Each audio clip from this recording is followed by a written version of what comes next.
Hello, and welcome to Wilaker, a Journeyers podcast. I'm Will Abels, and this is my story.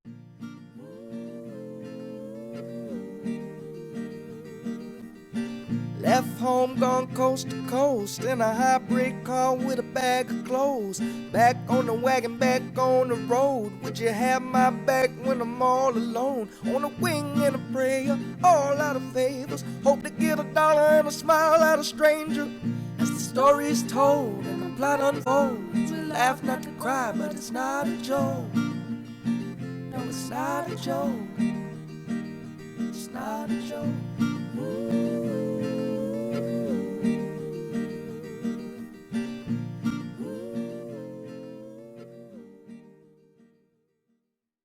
Welcome to Chapter 3. If you listened to that intro song and you were like, my God, who was that with the voice of an angel? That was Kenny Sharp. And Kenny Sharp, it is Thursday, which means Kenny Sharp was on Kelly Clarkson today. Congratulations, Kenny. We're proud of you.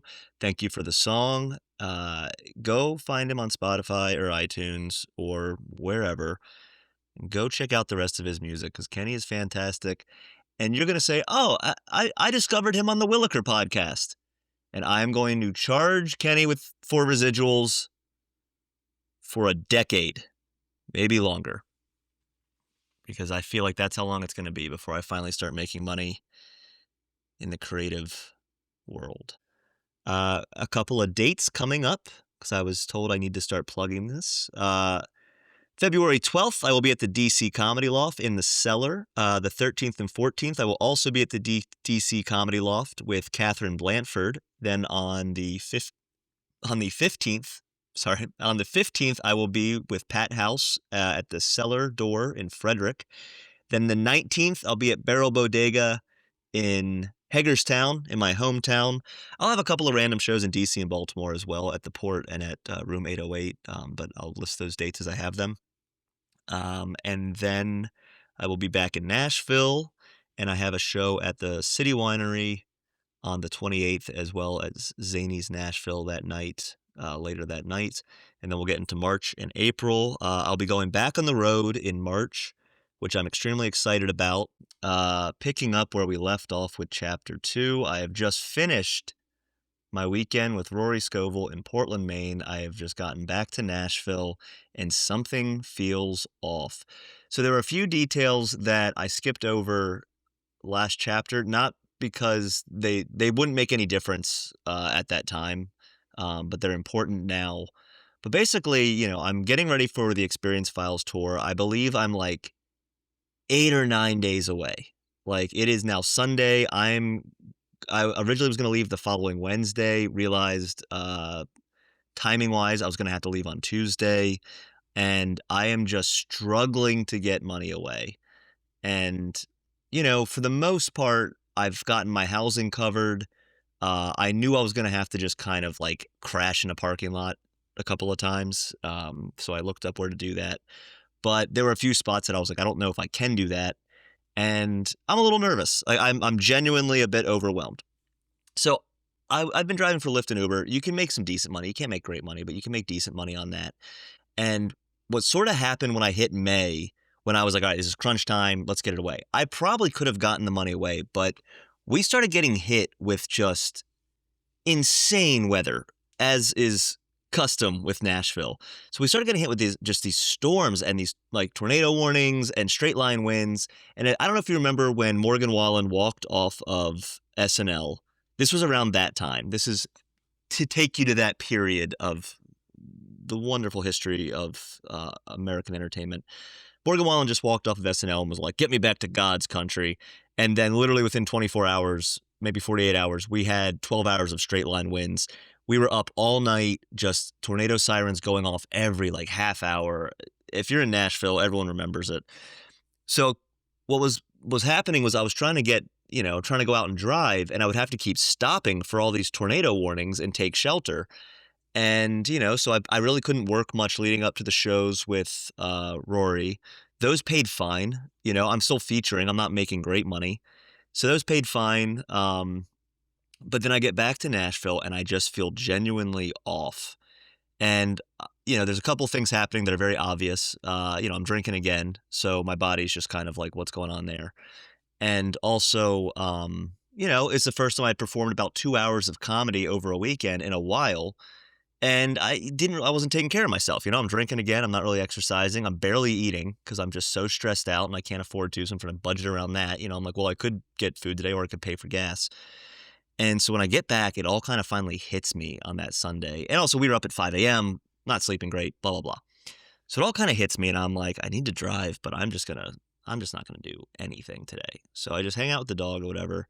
And I wake up Monday and I try and motivate myself to drive. I start driving and there's like another uh like tornado warning and I have to stop. And then I think it happened like every day for like 3 days. I can't remember exactly how it was, but I remember at some point, like, you can make more money by driving during bad weather, but at what cost? I'm going to need my car for this whole trip. Also, it's not worth the extra $15 to drive during a tornado. And I remember like just waking up at one point being like, all right, let's get it. We can make this much money. We'll be back on track. We'll be good.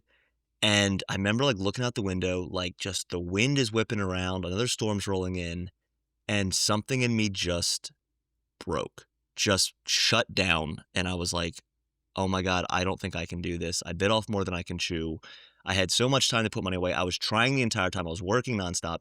There was a point where I thought that I was going to get a nice little chunk of change from a show for like basically a corporate gig that never happened. And this is why I have a hard time letting anyone else into my career and to dictate any of the management side of things, because every time I let someone in, they royally fuck it up. Like I'm doing the DC, I'm gonna just, I don't even, they're not gonna listen to this, so I don't care. But I'm headlining DC Comedy Loft on February 12th. They've owed me money since last August and September. Like this is the kind of bullshit that we deal with all the time as comics. And so I'm gonna headline for them. I'm gonna work the weekend with Catherine Blanford. I'm excited, but I have no idea if I'm even gonna get paid in this lifetime, right? So that was another thing that happened is I sort of like back in February thought I had this corporate gig going to happen. It didn't fall through. Honestly, if I had probably dealt with the people directly, because it was back in Hagerstown, my hometown, it probably would have happened because I know how to be a professional and know how to deal with this stuff and whatever but that kind of set me on a weird where I was constantly playing catch up, and his storm hit and I just collapsed mentally. And so I just start drinking, I start drinking, and I'm drinking like I used to, where it was just so bad, and it's just like, and I didn't even leave the house, I'm just sitting there with the dog, just drinking and watching the storm and just like, what am I gonna do? Now, what I now realize was happening, there's a book called, what's it called? I got it right here. It's called The Body Keeps the Score. It gets a lot of flack because performative men like to read it on the subway so that women go, "Oh my God, is he putting the work in? Is that a man putting in the work? Oh my God, is anyone else soaking wet?" So, and honestly, the way I got the book is when I met my ex-girlfriend, she was like, "You need to read this book." And I was like, "Okay." And I read like the first 3 pages and I was like, "Oh, I get it. The body carries trauma. And if it's not dealt with, it comes back up later on." Got it. That is the book. You don't need to read the book. It's pretty simple. It's one of the reasons I always have a hard time with some wellness things, because now it's making people money. So, some of it's a little bit of bullshit. This isn't bullshit. It's real. It's psychology. But, the gist of it is if you don't deal with trauma, it comes back. It manifests itself in its own way. And the body does kind of have a timeline for these things, Like I used to always feel off in November. And that was because at some point I thought I was going to get engaged in November. It didn't happen. So for the next couple of years, I felt a little bit weird. Now November is usually one of my best months. At some point, I learned how to take it back. July 30th was my anniversary with my ex. Now it's my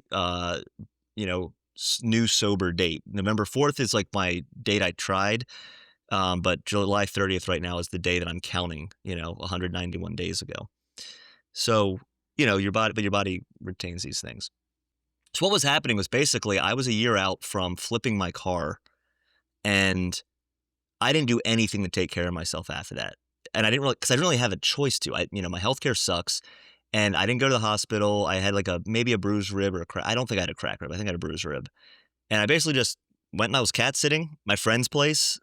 Their place is magic. It's such a healing place, so I holed up there with the cats, and I just kinda drank myself through it, like a good American does, and, got my settlement check from the car, bought a new car, got back to driving, got back to comedy. Like, I didn't have a lot of time to take a break, really.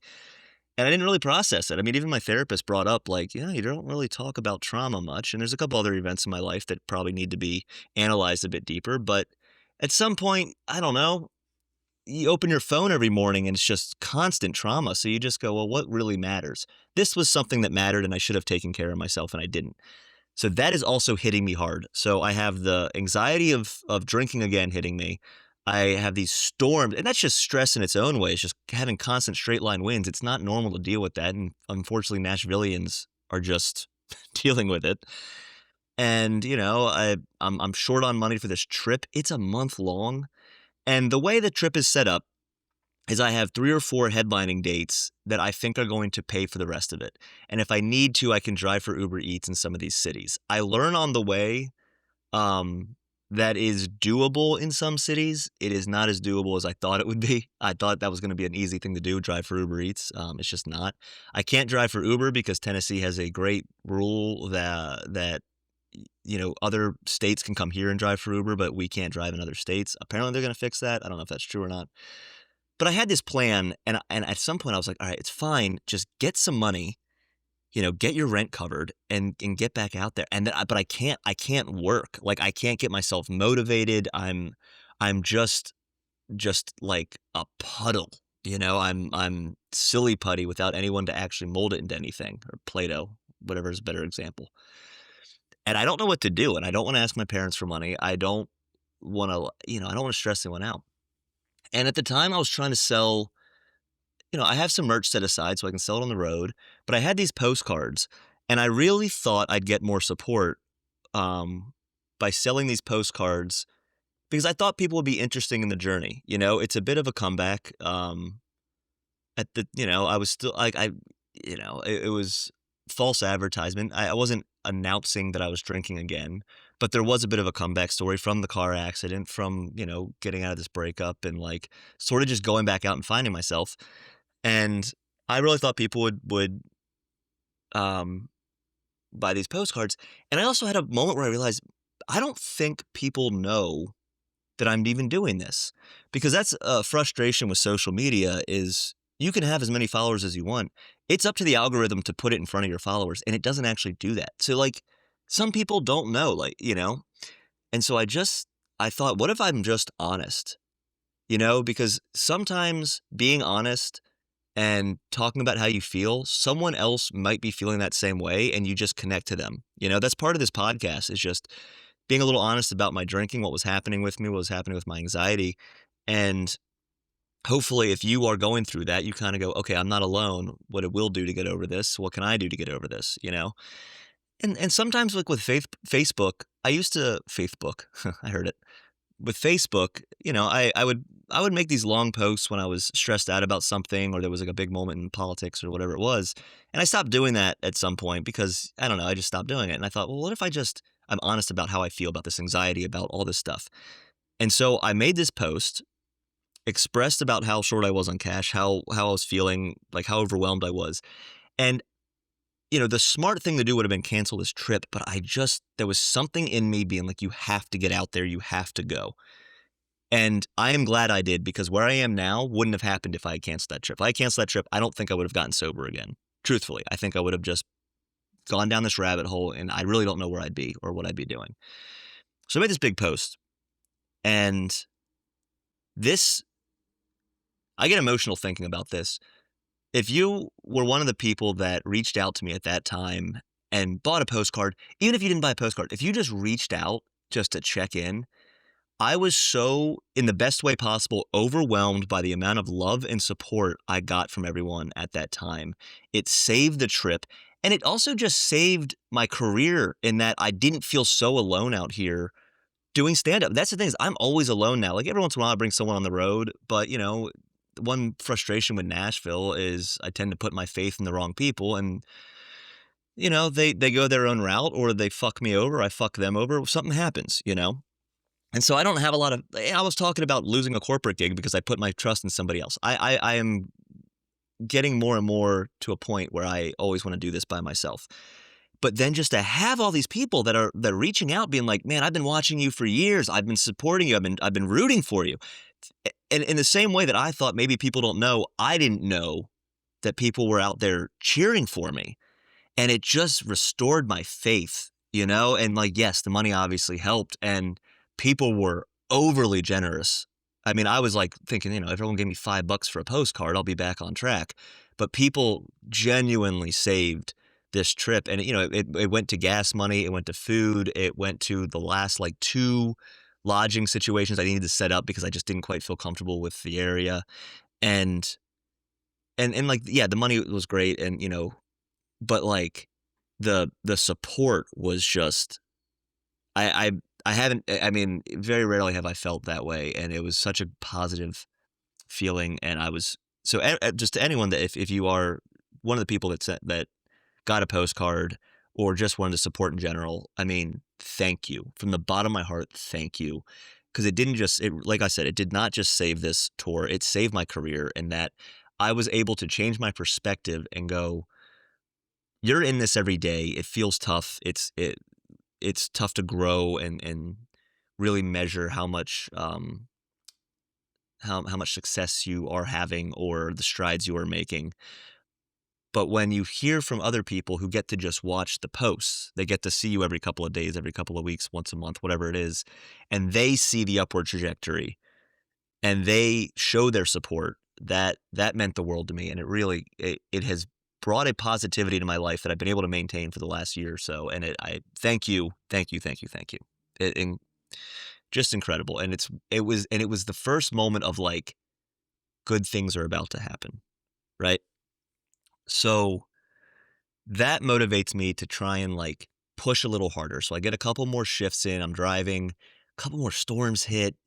I got paid for watching Snoop. Snoop is just like, what is happening? There's just this guy here crying happy tears nonstop.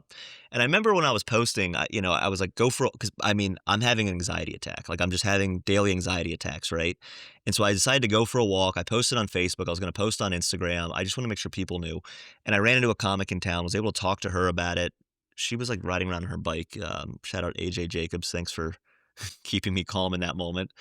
But little things like that, like whatever was out there, the world was sending me the right people, and the right people were reaching out, and but so that's like a stopgap, right? So the tour is back on, but it is going to be tight.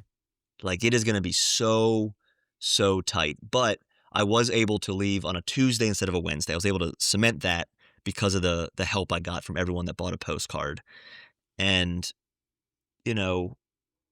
I'm motivated. I'm motivated again. I remember I went to a mic. So this was this was crazy. I actually went to an open mic on Friday at Grandpa Bar here in town. And that whole day was kind of wild because I took the day off. I wasn't feeling well still. And it was like the anniversary of flipping my car. So even though I wasn't quite aware of what was happening, I did know that it was probably a good day to take off. So I went to this park, went to the Lockland Springs Park, and I'm walking by this old lady who lives right by it, and I just hear her go, "Oh, come on." And I thought she was talking to me. And she's like, "Sorry, I'm not talking to you. I'm very stressed out." And I was like, "You and me both, sister." So I walk over a little bit, and I'm like, "Oh, what's going on?" And she's like, "Oh, well, my daughter is pregnant and she won't get a C-section and the baby's overdue and I'm just so nervous it's going to be a dead baby." And I was like, people really don't know how to speak delicately. Like, like just say I'm nervous because the baby's overdue, you know? And I just was like, well, you know, I'm sure the baby's fine and modern medicine's very different. She's like, well, in my day, yeah, that's what she said. She said, in my day, that would have been a dead baby. And I was like, my God. And I was like, well, modern medicine's different, blah, blah. And I talked to her for a minute and she's like, okay, I know. Well, I'm sorry to bother you. And I'm like, it's fine. So I walk away, walk around the park, and I decide to leave her a note. So I write down something along the lines of like, worrying usually comes from love. And it's great to know that that baby's going to come into a world surrounded by love. And I was like, everything's going to be okay. Just stay positive. I put a little heart on it, and I left the note under a rock on her front porch. And luckily, she didn't see me and call the cops for trespassing. And then I was walking away, and I thought, all right, that was a nice moment. And little moments like that, little human interactions, where I started to feel wanted and needed again, that was one that very much stuck out to me, and that energy, I think, came from the people that were reaching out and buying the postcards and all that kinda stuff. And, but I thought, "Oh, that I felt great." Like, that felt really good. And then I thought, "Alright, let me go to the open mic." And I did a joke, where it was kind of like and then I got so I tell a story about doing that, and I was like and then I was frustrated with myself because I forgot to leave my Instagram handle so she could follow me on Instagram. Just a little silly little thing. Before the mic started though, I'm coming up to it, and there is a car at an intersection just down the street that is completely flipped over after an accident, and it's the day since I flipped my car, and I was what the hell is happening? So I run inside to Grandpa Bar. I asked them give me a couple bottles of water. I run down. Luckily, ambulance is already there, all that kind of stuff. But I put the water down, and that started shaking something inside. The vibrations started happening. This anxiousness, this didn't go away for the next like 3 weeks. I carried this with me for almost all of the trip, and I'll get more into that as I get on the trip. But just I want you to know that there was this unsettled feeling that I could not shake. And, I had the one day where I kinda went on my own little 24-hour bender. I broke that bender, and the way I do that is I walk until I can't walk anymore. Like, I'll walk, like, 12 or 13 miles, and I just don't stop walking, and that's, what I do to break these benders. And so I did that, and, so now I'm kinda back on track, and I was like, "You can't drink, like, you can't just be if you're going to drink again, it can't consume your life." So at this point, I could honestly say drinking was not like how it used to be, even though there had already been days where it was like it used to be. So there was some level of, pressure and stress that was lifted from me by going, "Okay, we don't have to worry about staying sober, so that's not a factor." And truthfully, the whole time I was on the road, I wasn't putting my money towards drinking or anything like that. When you do comedy, you have access to free alcohol. You become a guy traveling through town at a cheap bar. They give you a couple of rounds. Like the money that I was able to take with me, it was not going towards me just partying and all that kind of stuff. But it was still happening. Like I was still drinking when I was on the road. So that was that Friday. I get through it. Whatever. I feel a little better because everyone's so supportive. I have a little more money in my pocket. I feel like I can I drive for Uber as much as I can, finish dog sitting, start getting everything situated. And then I have to leave on a Tuesday.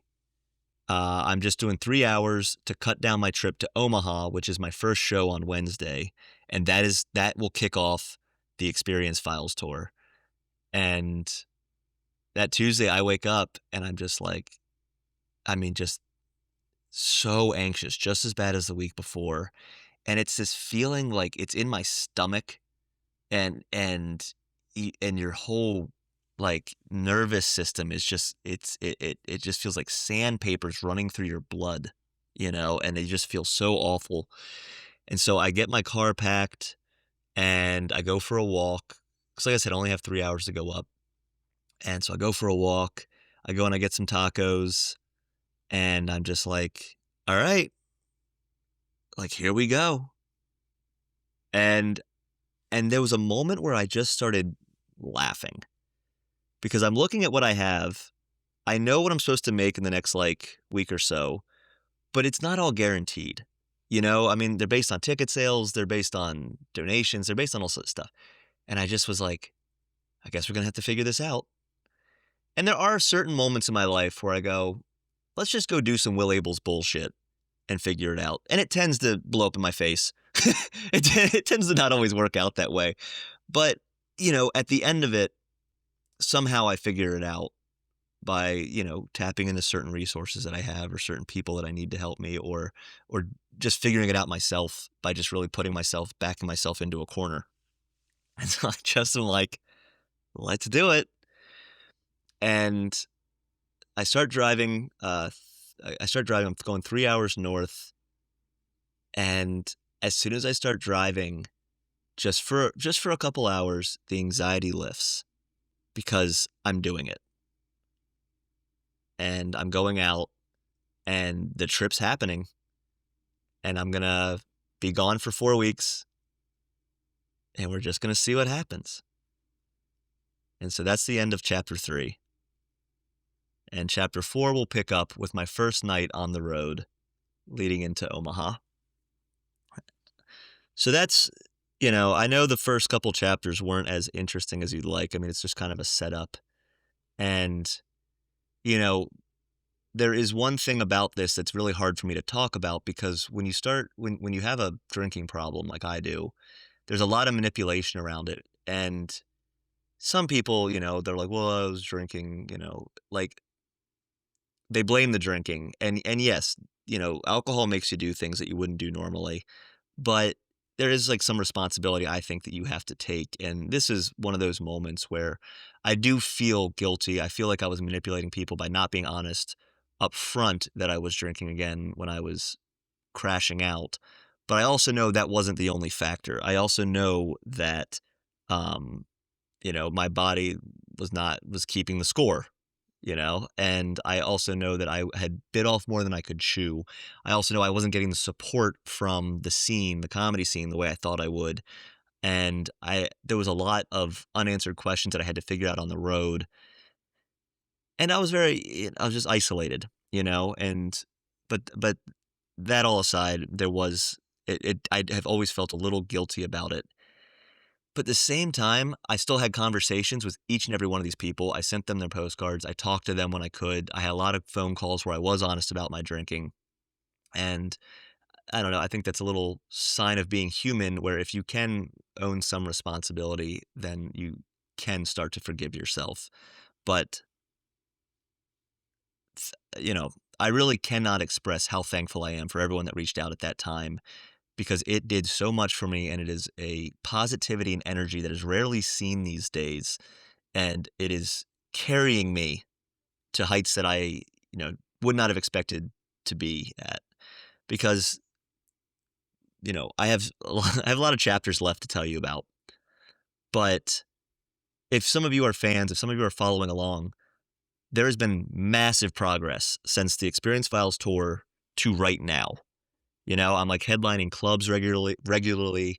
I'm featuring for people where it's not like, oh wow, like that one-off, with Rory, that was a one-off, right? But it was exciting, it was cool. And then you kind of think, well, maybe he'll never do it again. And now I'm doing it almost once a month, if not twice a month, with very, very talented people, with very successful people. And that all stemmed from that moment where I said, hey, I need help. And everyone stepped up and gave me help. So thank you. And I will figure out how to make it up to every single one of you. I mean, I hope none of you ever pay for a ticket again and you just show up to a show and go, nah, this one's on the house. And they'll go, yeah, it's a free bar show. Of course it's on the house. Just a little inside baseball. All right, so that's been chapter 3. This has been Wilaker, a Journeyers podcast. Thanks for listening. Thank you again for all your support, and I'll see you next week. Take us out, Kenny.